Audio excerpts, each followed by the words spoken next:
Hi guys, welcome back to my channel heal truly. Heal truly पे आप सभी का स्वागत है। मेरा नाम अमृता है। दोस्तों, गुस्सा हम सभी को आता है ना। लेकिन जब ये गुस्सा हमारे रिलेशनशिप पे, हमारे डिसीजन मेकिंग पे, हमारे हेल्थ पे भारी पड़ने लगे, यानी कि जब ये उसे बिगाड़ने लगे, तब ज़रूरत पड़ जाती है कि हम इसे समझें और कंट्रोल करें। आज के इस वीडियो में मैं कुछ साइंटिफिकली बैक्ड स्ट्रैटेजीज लेकर के आई हूँ जो आपको हेल्प करेगी आपके एंगर इश्यूज को डील करने में। ठीक है, आइए समझते हैं कि सबसे पहले कि रूट कॉज क्या है बिहाइंड एंगर। देखो दोस्तों, जब कभी भी आप गुस्सा करते हो ना, या तो आपकी मोस्टली आपकी बाउंड्रीज, आप फील करते हो आपकी बाउंड्रीज थ्रेट हो रही है। तो गुस्सा क्या है? गुस्सा एक तरीके का आपका सर्वाइवल रिस्पॉन्स है और कुछ नहीं। वो कोई नेगेटिव इमोशन नहीं है, पहले तो ये समझो। कोई खराब इमोशन नहीं है वो।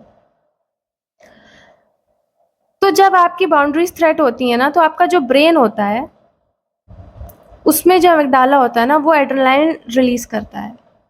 इससे आप फ्लाइट और फाइट मोड में चले जाते हो, फाइट और फ्लाइट मोड में चले जाते हो। ठीक है, या तो आप बहुत बुरी तरह फटते हो या फिर आप अपने इमोशंस को सप्रेस करते हो। अब इमोशनल सप्रेशन क्या है?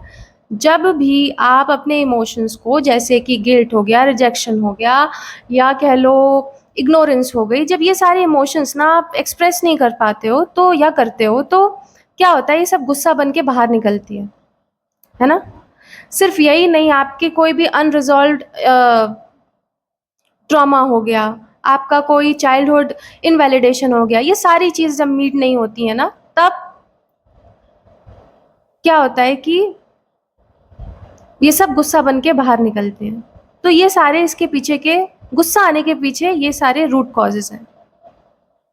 ठीक है, अब मैं आपको बताऊंगी कि कैसे आप इसको फिक्स कर सकते हो, कैसे आप एंगर इश्यूज को बेटर तरीके से डील कर सकते हो।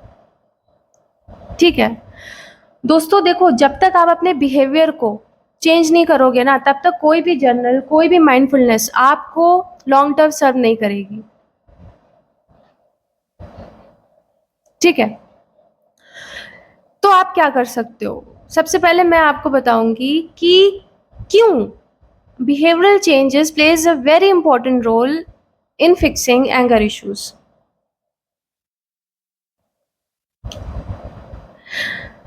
देखो, जब कोई आदमी को या किसी भी व्यक्ति को ना, जब एंगर इश्यूज होते हैं ना, तो गुस्सा उसका एक हैबिचुअल रिएक्शन बन जाता है। कैसे एग्जाम्पल देती हूँ, आपने देखा होगा सड़क पर अक्सर ना कुछ लोग लगातार हॉर्न मारते रहते हैं, जबकि पता है उनको कि अभी खड़े रहना है। इतने फ्रस्ट्रेटेड होते हैं ना कि वो मतलब मारते रहेंगे, हॉर्न मारते रहेंगे, कभी कभी अब्यूसिव हो जाते हैं। ठीक है, जबकि क्या वो सिचुएशन वो डिमांड करती है? नहीं। ठीक है, तो ये मैंने आपको एक एग्जाम्पल दिया कि कैसे ये धीरे धीरे एक आदत बन जाती है। एंगर जो होता है ना, धीरे धीरे जब ये आपकी आदत बन जाती है। ठीक है, तो जब हर बार व्यक्ति ना, जब गुस्सा एक्सप्रेस करता है ना एक्सप्लोसिव वे में, एकदम भड़क करके, तो होता क्या है कि आपके ब्रेन में ना वो पाथवे, वो जो न्यूरल पाथवे है ना, वो और स्ट्रांग बन जाता है। इसीलिए कहा गया है, यही इसके पीछे का रीजन है कि आप सोचोगे कि यार मैं डिफरेंटली, मतलब मैं अगर अलग सोचूं, सोच से कुछ नहीं बदलता है। आपको अपने बिहेवियर में चेंजेस लाने पड़ेंगे। बार बार जब आप उसको प्रैक्टिस करोगे ना, तो वो न्यूरल पाथवे आपका स्ट्रांग होगा। ठीक है, जैसे कि पहले आपका वो गुस्सा करना, वो ओल्ड रिस्पॉन्स आपका, वो न्यूरल पाथवे आपका इतना स्ट्रांग हो गया कि आज के समय में वो आपकी आदत है उस तरीके से फटना। तो आप अपनी आदतों को बदल करके दोबारा से एक अच्छे रिएक्शन को, यानी कि उसको अच्छे वे में अगर आप डील करने की जो आदत है, वो अगर आप करोगे ना, वो सारे चेंजेस लाओगे अपने बिहेवियर में, तो आपका वो न्यूरल पाथवे आपके ब्रेन में वो स्ट्रांग बनेगा। ठीक है, तो ये साइंस कहती है, ये इसके पीछे का रीजन है कि क्यों behavioural changes are important in fixing anger issues. अब मैं आपको बताऊंगी क्या आप ऐसे स्टेप्स लो जिससे कि आपके वो बिहेवियर में वो चेंजेस आए।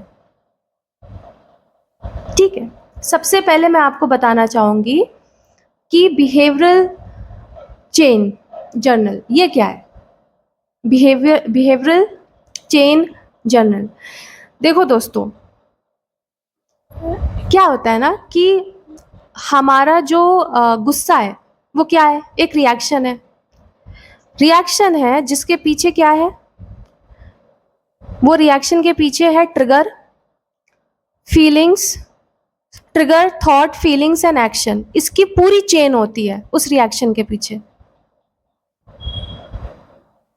ठीक है, आप सोचते हो कि अरे बस आपने रिएक्ट कर दिया, आपके रिएक्शन के पीछे, आपके उस गुस्से के पीछे पूरी एक चेन होती है। वो चेन क्या है, ट्रिगर, थॉट, फीलिंग, एक्शन। आपको मैं इसका एक एग्जांपल देती हूँ। सपोज कीजिए आपके बॉस ने आपकी बेइज्जती करी, ठीक है, ये ट्रिगर था। थॉट क्या बना कि मेरी बेइज्जती हुई, मुझे बेइज्जत किया गया।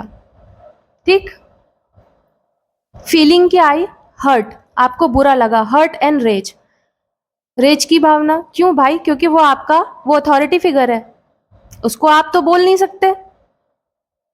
आपका बहुत जोर का मतलब आपको बहुत गुस्सा आई उसके ऊपर, या तो आप मुंह तोड़ दो या तो आप उसको दबा ले गए, है ना। आप पहली बात तो आप उसको बोल नहीं सकते हो क्योंकि उसके रेपरकशंस हैं। एक्शन क्या हुआ, आपके जो सबऑर्डिनेट्स हैं या फिर आपके जो नीचे हैं लोग, आपने उन पे गुस्सा किया, वहां आप फटे। ठीक है, आप घर आए, आपको कुछ नहीं था, आपको खाना लेट से मिला, आप वहां पर फट गए, आपने वहां पे चिल्लाया, वहां पे गुस्सा किया। तो आपने देखा आपको कहां से वो ट्रिगर था और वो कहां गुस्सा निकल रहा है। आपने ये चेन समझी पूरी।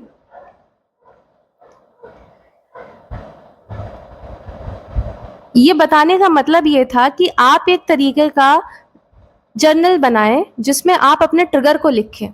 क्यों लिखें, अगेन अवेयरनेस के लिए, कि आप अपने ट्रिगर्स को पहचाने ताकि आप बेटर चैनलाइज कर पाए वो इमोशन को। ठीक है, जबकि वहां पर क्या जरूरत थी उसकी, नहीं थी।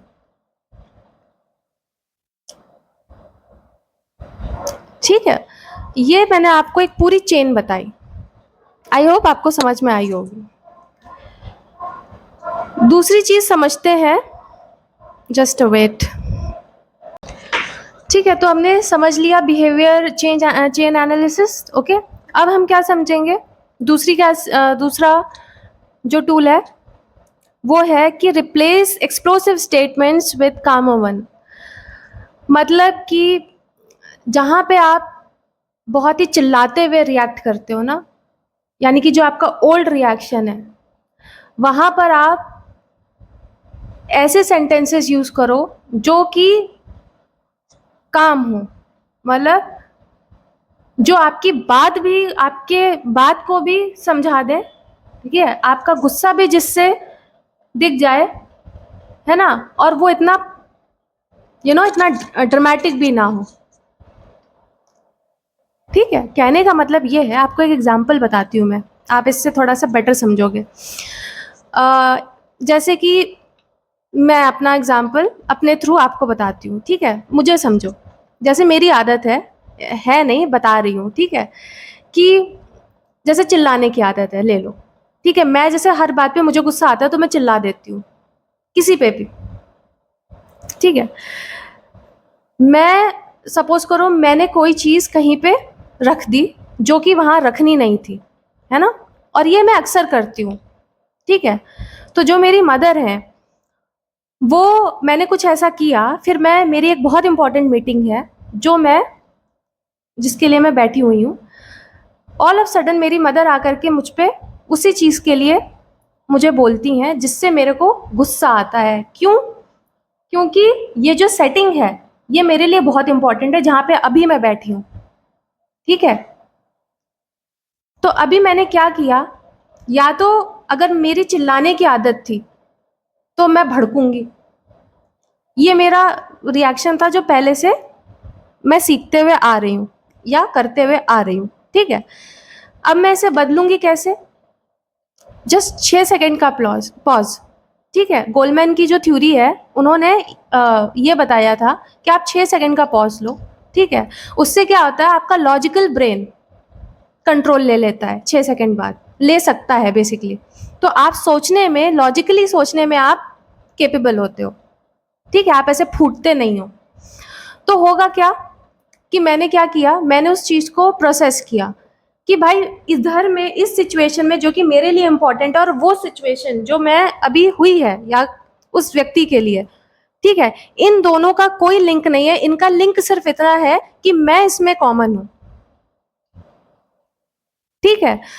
तो अगर मैं ये जो सेंस ऑफ इमोशनल एंटाइटलमेंट है ना, कि इन्होंने मुझे, मेरा चिल्लाना क्यों था, मेरा चिल्लाना इस बेस पे था कि ये क्यों नहीं समझ रहे हैं कि अभी मेरे लिए ये इंपॉर्टेंट है। तो इन्हें समझना चाहिए था ना कि ये मेरे लिए इंपॉर्टेंट है, तो इन्होंने क्यों बोला आकर के अभी? आप समझ रहे हो? तो ये भी एक रीजन होता है। तो इसको चेंज करने के लिए मैंने क्या किया, मैंने जब उसको प्रोसेस किया, मैंने समझा, मैंने एक पॉज किया अपना काम, मैंने उसको एक्नॉलेज किया कि हाँ ये गलती हुई है, ओके। वो भी बंदा शांत हो गया। जैसे ही मेरा काम खत्म हुआ, मैंने जाकर के उसको फिक्स किया, मैंने अपने बिहेवियर में चेंज किया। मैंने सिर्फ उसे कहा ही नहीं, मैंने उसे माना कि हाँ ये गलती हुई है, एंड देन मैंने उसे जा करके फिक्स किया, ना कि मैं सीधा ऐसे फट गई। मैंने उस इमोशनल एंटाइटलमेंट को समझा। आप समझ रहे हो? मोस्ट ऑफ द टाइम हमारी क्या चीजें होती हैं ये हमें समझता नहीं है। इमोशनल एंटाइटलमेंट की बात बता रही हूँ, ये हमें समझता, इसे मुझे समझना चाहिए था, इसने समझा नहीं, इसे मुझे रिस्पेक्ट देनी चाहिए थी, इसने किया नहीं। इन सब चीजों की वजह से होता है, ठीक है। तो क्या किया मैंने, पहले बात तो वहां पे 2 चीजें सीखी। एक तो मैंने अपना बैक ऑफ द माइंड, मुझे एक और चीज समझ में आई कि देखो आप जो कर रहे हो, ठीक है, उससे क्या फर्क पड़ता है कि देखो आप कोई चीज आधी अधूरी छोड़ के जा रहे हो, है ना। तो वहां पर एक चीज समझ में आई, देखो छोटे से प्रोसेसिंग से, उस 6 सेकेंड की प्रोसेसिंग से आपको क्या समझ में आया कि आप सिर्फ वही काम नहीं, आप वो रेपिटेटिवली कर रहे हो जो गलत है, तो आप उसे फिक्स कर सकते हो, और आपने फिक्स किया। उसके बाद दूसरी चीज आपको ये समझ में आई कि जो चीज आपके लिए इंपॉर्टेंट है और आप नहीं चाहोगे कि कोई आपको डिस्टर्ब करे, तो आप उसके लिए एक बाउंड्री सेट करो,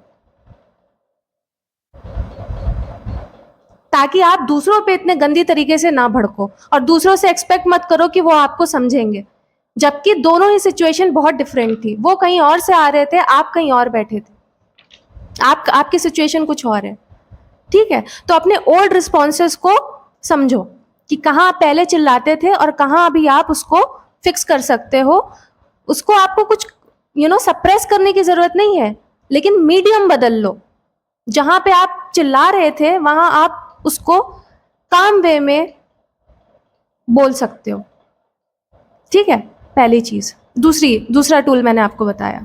तीसरा कि ब्रेक एंगर पॉस्चर्स। आपको पता होगा कि जब कभी भी हम कभी भी बहुत गुस्सा करते हैं ना, जब भी हमारे सामने कोई भी गुस्सा करता है, आपने कभी सोचा है हम उसको क्यों बोलते हैं कि पानी पी लो, लो थोड़ा पानी पियो, गुस्सा शांत हो जाएगा?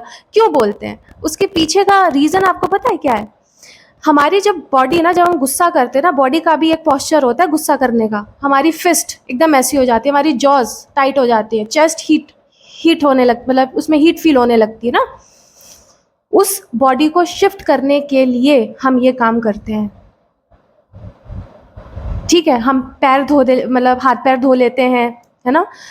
पानी पी लेते हैं, अपने पैर को ज़मीन पे टाइटली रखते हैं। ये सारे मतलब ये सारे शिफ्ट्स, सारे एक्शंस आपके उसको गुस्से को शांत करने में मदद करते हैं, उसको बेटर चैनलाइज करने में मदद करते हैं। ये सोमैटिक बिहेवियर थेरेपी का एक पार्ट है जो मैंने आपको बताया।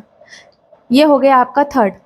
तीसरा क्या है भाई, ऐसे एनवायरनमेंट में अपने एनवायरनमेंट को कंट्रोल करो, वैसा वाला कंट्रोल नहीं। आपको एक एग्जांपल देती हूँ। एक 21-22 साल का लड़का, ठीक है, जो अपने घर में ना एकदम, उसके घर में ना उसके फादर अक्सर बहुत अब्यूसिव वे में उससे बात करते थे जब गुस्सा करते थे, जब वो गुस्सा करते थे, ठीक है। तो उसको ये चीज़ पसंद नहीं आती थी, लेकिन धीरे धीरे वो सेम चीज़ मिरर करने लगा। जो चीज़ उसे पसंद नहीं आती थी वो भी गालियों में बात करने, मतलब गाली दे के बात करने लगा। जब उसको ये चीज़ रियलाइज़ हुई ना कि जो चीज़ वो नहीं चाहता था वो काम वही कर रहा है, ठीक है, और बहुत ही गलत तरीके से वो निकल रही है, ठीक है। तो उसने क्या किया, उसने उस चीज़ को शिफ्ट किया। उसको, उसने वो जो चाहता था, विल जो उसकी थी, उससे उसने विजडम में शिफ्ट किया। कैसे शिफ्ट किया, उसने उसको समझा कि अच्छा ये चीज़ें कहाँ से आ रही हैं, ये इन्होंने ये चीज़, इनकी ये वोकैबुलरी है, इन्होंने ऐसा सीखा, ये ऐसे फटते हैं। उसने उसको अपने अंदर विदाउट एनी कंट्रोल के उसने ये चीज़ सीखी कि ये मेरा पार्ट नहीं है, मुझे ये काम नहीं करना है। उसने कॉन्शियस डिसीजन लिया कि वो ये काम नहीं करेगा, चूज किया। पहले वो चाहता था कि ये ऐसे बोलें, वो ऐसा करे। आप समझ रहे हो, कंट्रोल, सेंस ऑफ कंट्रोल, कि उससे इस तरीके से बात नहीं की जाए। उसने ये भी करके देखा कि जब उसको ये कहा गया, कि उसने ये समझा कि नहीं, मैं तो नहीं बोलूंगा, बाकी कोई भी बोले, अब मुझसे कोई भी इस वे में बात करेगा, ये तो उसने डिसाइड किया ना। लेकिन क्या लोग बंद करना, ऐसा उसके साथ करना बंद करेंगे? क्या लोग उससे उससे गाली दे के बात करना या अब्यूसिव वे में बात करना बंद करेंगे? नहीं। बाकी की चीजें वैसी की वैसी है।